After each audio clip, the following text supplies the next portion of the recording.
orang yang memiliki keyakinan jauh memiliki visi ke depan yang bersifat transendental. Bukankah pada ayat 1 sampai ayat 4 surah Al-Baqarah itu adalah Bismillahirrahmanirrahim, Alif Lam Mim dzalikal kitabul la raiba fihi hudal lil muttaqin alladzina yu'minuna bil ghaibi wa yuqimunas shalah wa mimma razaqnahum yunfiqun. Walladzina yu'minuna bima unzila ilaika wa ma unzila min qablika wa bil akhirati hum yuqinun. Titik tekannya di mana di situ? Orang beriman itu yakin yang gaib itu ada. Roh kita gaib. Surga neraka gaib, alam barzakh gaib, pahala dosa gaib. Tapi justru itu yang memotivasi mereka untuk melakukan aktivitas tidak sekedar yang bersifat materi. Mereka sholat, menyembah Allah. Meskipun mereka tidak dapat melihat Allah dengan mata kepala, tapi mata hati mereka melihat Allah. Itulah hebatnya iman. Lalu, kalau kita lihat lagi dari pekerjaan orang yang beriman itu, wa mimma razaqnahum yunfiqun. Mereka mencari rezeki untuk diinfakkan. Artinya, kita mencari rezeki itu untuk kebutuhan hidup kita. Kita itu dalam arti manusia, sebagai makhluk yang sama-sama menumpang di planet bumi ini.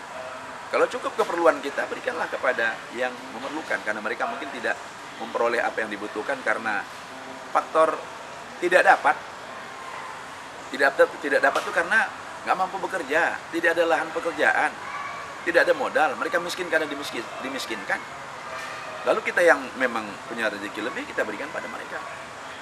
Lalu ayat itu dilanjutkan lagi dengan walladzina yu'minuna bima unzila ilaika wa ma unzila min qablik. Beriman kepada apa yang diturunkan kepada Nabi Muhammad itu Al-Quran, dan apa-apa yang diturunkan kepada Nabi dan Rasul terdahulu itu Taurat, Zabur, dan Injil. Titik tekannya adalah wabil akhirati hum yuqinun. Terhadap akhirat mereka yakin. Nah, orang-orang yang memiliki keimanan dan keyakinan, dia tidak hanya melihat dunia, tapi juga melihat kehidupan setelah dunia. Itu maksudnya.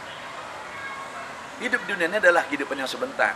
Walaupun dunia jutaan tahun, tapi kehidupan yang jutaan tahun itu dibagi dalam penggalan-penggalan waktu sesuai dengan umur seseorang. Berapa lama umur kita? Sampai 100 tahun, 90, 80, langka.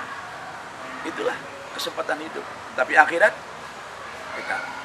Yang kedua, Allah bermaksud memberikan fasilitas supaya orang mukmin ini dari jenjang yang paling dasar saya katakan tadi, mukmin orang yang yakin, lalu meningkat menjadi orang yang pasrah setelah berbuat sesuai dengan syariatullah, muslimin. Lalu perbuatan-perbuatan itu adalah perbuatan yang mengandung kebaikan dan kebajikan, muhsinin. Lalu mereka ikhlas untuk mengerjakan itu tanpa pamrih karena Allah yang akan memberikan balasan. Lalu yang kelima, mereka pelihara semua perbuatan baik, itulah muttaqin. Jadi kalau kita lihat grade-nya, mukminin itu grade paling dasar. Lalu dengan ibadah puasa, kutiba alaikumusyamu kama kutiba alal ladzina min qablikum, Allah menyuruh kita puasa itu untuk mencapai grade tertinggi.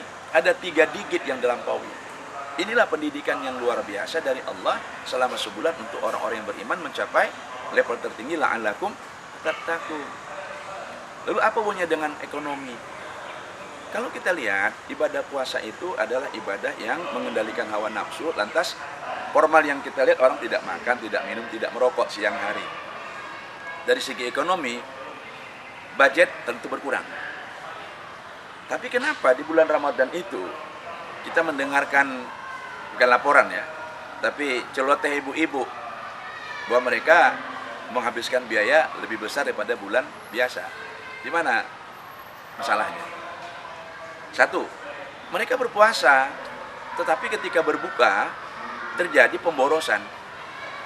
Karena orang yang lapar, orang yang haus itu kalau melihat sesuatu yang mungkin belum tentu enak rasanya, tapi sudah selera, lantas mengkoleksi itu untuk berbuka. Nanti ketika berbuka, minum segelas air, makan 3 butir kurma, perut sudah kenyang. Lalu lebihnya mubazir kan? Yang kedua, ada yang memang melaksanakan seperti itu, tetapi untuk sedekah, untuk memberikan kepada orang-orang yang berpuasa. Al-jannatu mustaqatun ila arba'atin, para surga itu merindukan 4 golongan. Talil Quran, orang yang baca Quran, wa hafidil lisan, yang menjaga lidah, wa mut'imil ji'an, dan yang memberi makan orang yang berbuka puasa karena mereka lapar ketika mau berbuka itu diberi makan. Was-shaimina fi syahri Ramadan, dan mereka berpuasa di bulan Ramadan. Nah, di sini ada nilai pendidikan. Lalu yang ketiga, bukankah Ramadan itu hanya beberapa hari, ayyam ma'dudat, yaitu sebulan, bisa 29 hari, bisa 30 hari. Sebelum ditutup Ramadan ada satu pendidikan ekonomi, terutama terhadap mereka yang ekonomi yang lemah. Farada Rasulullah SAW an zakatal fitri tu'matan lil masakin wa tuhratan lis-sha'imin. Hadis riwayat Bukhari Muslim. Rasulullah Muhammad SAW mewajibkan kepada kita mengeluarkan zakat fitrah untuk makanan bagi kaum du'afa, kita berbagi rezeki pada mereka, dan untuk mensucikan jiwa orang yang berpuasa. Di sini ibadah puasa khususnya, bulan Ramadan umumnya memberikan kepada kita pendidikan 3. Pertama, pendidikan keimanan. Kita punya misi jauh ke depan. Apa yang kita miliki di dunia adalah bersifat amanah dan barang pinjaman. Kalau ingin menjadi milik kita, jadikan dia amal ibadah, dan itulah akan menjadi investasi ukhrawi. Yang kedua, dengan kita berpuasa, kita merasakan apa yang dirasakan orang lain, terutama mereka yang tidak makan, tidak minum, tidak tahu kapan mereka bisa makan minum dengan normal karena ketiadaan, karena kemiskinan.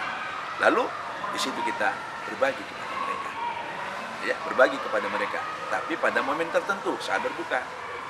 Yang ketiga, menjelang akhir Ramadan kita mengeluarkan zakat fitrah, zakat harta, bahkan hadiah. Karena kata Rasul, la yu'minu ahadukum hatta yuhibba li akhihi ma yuhibbu li nafsi. Belum sempurna imanmu sebelum kamu memberikan apa yang kamu sayangi kepada saudaramu sebagaimana kamu juga ingin hal seperti itu dilakukan saudaramu kepadamu. Nah, lewat tarhib Ramadan seperti ingin saya katakan kepada kita, pendidikan ekonomi dan ibadah itu tidak terlepas. Kenapa? Setiap ibadah pasti berkaitan dengan pendidikan untuk membangun, meninggikan akhlakul karimah. Ibadah puasa untuk membangun kasih sayang. Setiap ibadah tidak terlepas dari ekonomi. Bagaimana kita bisa mengasih bukaan puasa kepada tetangga kalau nggak ada materi? Bagaimana ada materi kalau tidak ada uang untuk membeli apa-apa yang diperlukan? Uang itu kan unsur-unsur ekonomi. Makanya saya katakan, ketika bulan Ramadan ini yang paling banyak mengeruk keuntungan secara ekonomi siapa? Apakah umat muslim? Tidak. Yang paling banyak, maaf ini ya, yang paling banyak membeli gula untuk kepentingan berbuka puasa, baik itu gula merah, gula putih, siapa? Kita kan? Kita umat Islam. Tapi siapa sekarang yang melakukan kegiatan ekonomi? Berjualan, yang punya kedai, punya toko, yang punya plaza, mereka. Nah, jadi kita yang mengkayakan mereka dengan momentum Ramadan. Maka saya katakan, kalau ada pedagang-pedagang muslim, teman-teman kita yang punya modal, ayolah dukung kawan-kawan kita itu supaya bisa melakukan aktivitas ekonomi. Mungkin pernah saya bilang ya, kalau ada 700 masjid di Medan, lalu tiap-tiap masjid punya stok uang kas 10 juta, itu untuk konsorsium membangun mall, atau tidak usah mall, sejenis Carrefour, Indomaret, Alfamaret, itu sudah bisa kita bangun. 10 miliar sudah bisa kita bangun. Yang kedua, pendidikan Ramadan itu apa? Bahwa kita selama Ramadan itu lebih tinggi tensi untuk beribadah kepada Allah karena suasana Ramadan itu. Sehingga siang malam manusia produktif. Ya kan? Malam, lihatlah mereka yang berkegiatan malam itu.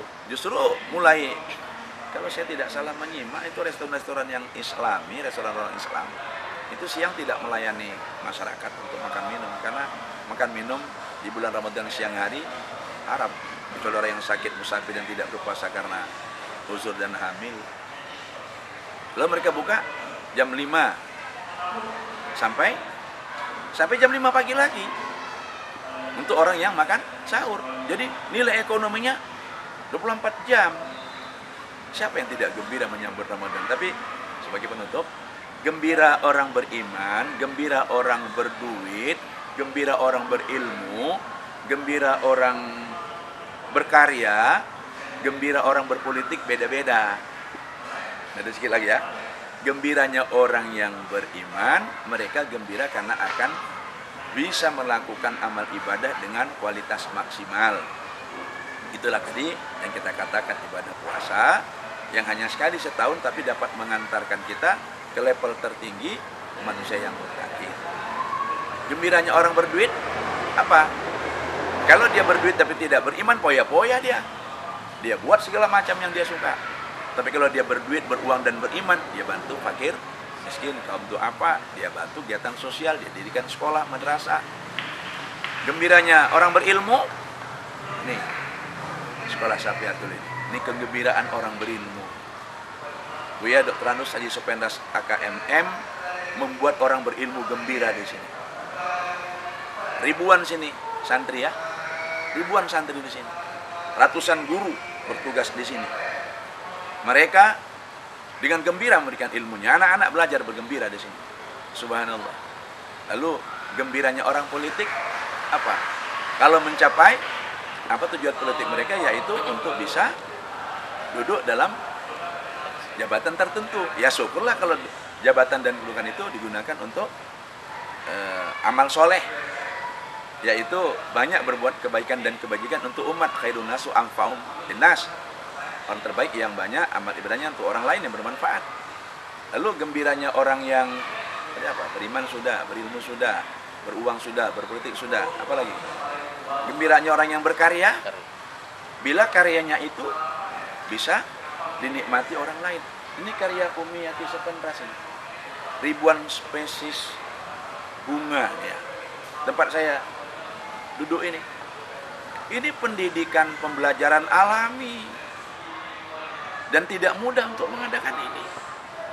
Dan umumnya orang itu perlu memenuhi 4 kebutuhan perut, makan minum, kebutuhan hidung dan mulut, ada lagi oksigen. Ini oksigen ini semua. Ketiga, kebutuhan mata, memandang. Nih lihat yang di belakang saya nih, cantiknya itu. Yang keempat, kebutuhan badan kita. Kalau panas, gerah, tapi ini kan di sini seperti ada payung alam kepada kita. Subhanallah. Ayo kita sambut bulan Ramadan dengan gembira, penuh keimanan, dan kita jadikan Ramadan ini sebagai pendidikan, baik itu pendidikan yang bersifat rohaniyah, jasmaniyah, maupun ekonomi umat. Ya, apa maksud Bu ya? Ini penting nanti ditulis ya. Berpihaklah kepada umat Islam. Kalau masih ada umat Islam yang berdagang, berjualan, memiliki sesuatu yang bisa kita beli dari dia, utamakan umat Islam. Utamakan umat Islam. Minimal yang sebangsa setanah air. Kenapa? Karena toh juga kalau kita berbelanja pada mereka, rezeki mengalir kepada mereka. Kalau mereka berinfak, bersedekah, kan perginya, ngalirnya kan untuk umat Islam. Jelas ya? Terima kasih. Assalamualaikum warahmatullahi wabarakatuh. Waalaikumsalam.